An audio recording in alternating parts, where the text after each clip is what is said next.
So we're here tonight to view the movie that was directed by Joe Berlinger, and it is I Am Not Your Guru. Why don't you tell our listeners a little bit about what this movie is about?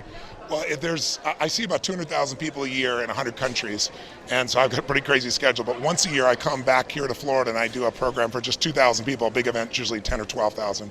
And it's 6 days. It's total immersion. You have people from all over the world. We're translating usually 7 languages. And Joe approached me. He went through the experience, and he approached me on doing a documentary where he's going to squeeze 6 days of 12, 14-hour days into an hour and 50 minutes. And I didn't think it could be done, and so I kind of resisted it for a couple of years. And finally we did it, and he did an unbelievable job.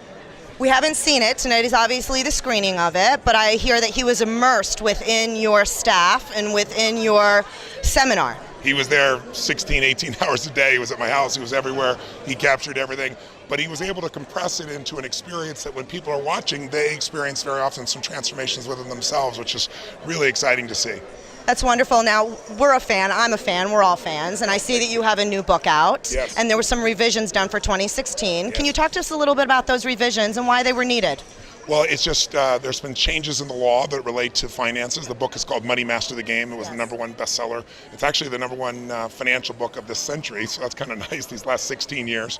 And what I did is I just updated it to reflect some of those laws. So a lot of people financially want to do better, but they don't know where to begin. And I started by interviewing 50 of the smartest financial people in the world, Warren Buffett, Ray Dalio, Carl Icahn, and got them to show me the formulas of how they went from nothing to multi-billionaires. And then I broke that down into a simple system that anyone can apply.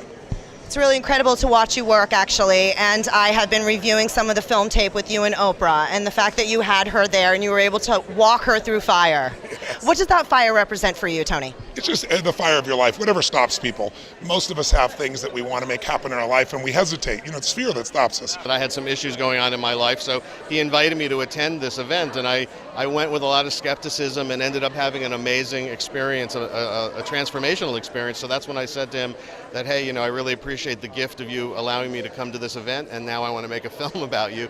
And I chased him for about 2 years because he was very reluctant. He did not want the film to be made because he felt it might interfere with the experience of the attendees. He also was concerned, like, how do you take, you know, a 6-day event and condense it into a, you know, 2-hour documentary and still maintain the integrity of what we're capturing. And so, it took me, I would call him every 3 months for about 2 years, and finally I wore him down and he agreed to let me make the film. So it was amazing. You know, I went back a second time to make the film, and I wanted to see if I had the same positive feelings I had as an attendee, and I did. And this time I got to go behind the scenes and see how it operates and see how dedicated and committed he is to this. So